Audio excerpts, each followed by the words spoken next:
midda kale oo yaab kale waxay ahayd Allah u naxariistay Sheekh Axmed Kayse wadaadkii la oran jiray oo ay bari dhaweyd ku dileen magaalada Muqdisho waxay yiraahdeen ictisaam buu ahaa Axmed Kayse Allah u naxariisto dhalinyaradii ururka Ittixaad Islaami buu kamid ahaa nin daaciyo oo qiimo badan oo zaciima buu ahaa bal reerka uu ka dhashay nin muhiim ah oo xataa marar waxaan filayaa gudigooda siyaasadda inuu madax ka ahaa muassasaad tacliimiye buu magaalada Hargeysa ka sameeyay nin beesha uu ka dhashay ninkaasi sidaasaan ku ogeyn ururka Ittixaad uu ka baxay urur wuxuu wax ka sameeyay la oran jiray at-tajammuc al-islaami markii ururka al-i'tisaam bil-kitaab was-sunnah la sameeyay Axmed Allah u naxariistay ururka kama mid noqon kuma biirin laakiin ragga ururka al-shabaab madaxda ka ah oo ugu muhiimsan kulligood ururka i'tisaam bay wada ahaayeen badankooduna ururka Ittixaad waa ahaan jireen sidaa darteed ururka ay Axmed ku eedaynayaan iyaga ahaaya asagu ma ahayn oo i'tisaam la yiraahdo kow midda labaad ururka al-shabaab Axmed Kayse raggii aasaasay oo wax ka sameeyay buu ahaa midda kale aan idin sheegaya waxa weeye Axmed Kayse saaxiib khaas bay ahaayeen nimanka ururkan ugu muhiimsan bal shirkad bay ganacsi ku ahaayeen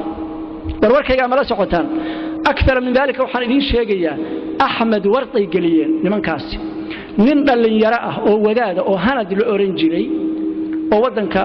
Afghanistan dhalinyaradii ku tababaratay ahaa oo Muqdisho lagu dhaawacay malaha hawlo khayr daran oo ay galiyeen lagu dhaawacay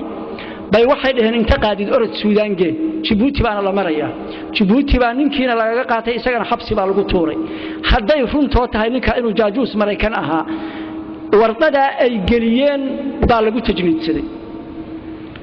had baa lagu yaani qortay oo jaajuusnimada lagu khasbay ama Guantanamo wiilka la geeyay moogtahay adigana Guantanamo ku geeyna ama noo shaqeey in xilliga la yiri baa dhici karta may fahamteen bal dadka wax taxliiliya qaar badan oo kamida oo shabaabka ay kamid yihiin ragooda muhiimka qaari in wiilka la iiliyay bay aaminsan yihiin hanada oo loogu talagalay in lagu qabsado meesha la yiraahdo Djibouti Axmedna warqadaas waa la geliyay rag badan baana sidaa ii sheegay masalada ogaada Allah ida markay war inaga bala aragnay maxana hadalka idinku bilaaba ma kullu baydaa shahma wama kullu sawdaa tamra wax walba oo cadina daruur ma wax walba madowna timir ma aha uma baahan wax walba inaan sheego nin weyna waxa uu og yahay ma wada sheego waa midaasaan ku darasta waan dhaafiyay waxa idan weydiiyay ururka Ittixaad al-Islaami la oran jiray ma maqasheen horta oo argagixisada lagu sheegay ma maqli jirteen inuu aad u ceebaysan yahay oo la eedeeyay oo xarakatu shabaab al-mujaahidiin ay aad u cayday ma maqasheen waxa lagu caayaysan ma ogtiin mujaahidiintii bay kala direen soo saas maaha mujaahidiintii bay kala direen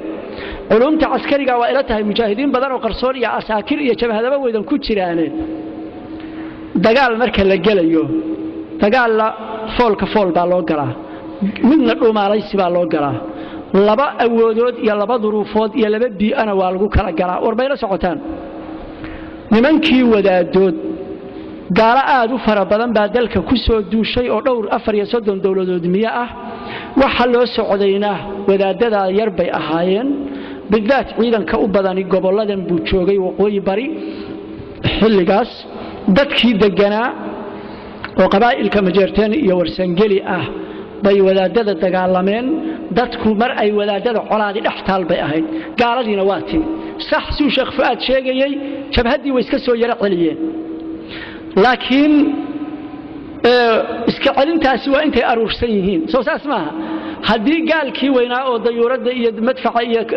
watay sawaariikhda yimaado ciidankani inuu wada joogo ma suura galayso waa in la kala yaaciyo haddii la kala yaaciyana qabaa'ilka ka xogroon oo 10 iyo 20 dad isaga ma celin karaan oo qabiilkii baa laynaya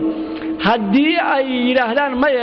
qabiilka iska celinaynaana waxaana baabi'inaya soo saas maaha حرب العصابات كأخرية حروب مواجهة وين أخرية لبضان اسم قبطان بيئة لقارها بين حرب العصابات لقوم السمايو صح والكلا واسورة قلبها بل تنو شيخ فؤاد كور رمى يوم مقدشة عيديد با لدري ريئولها حق بدن ودادنا ديال كقيب قال لكن أجادة وأنت عيديد ربي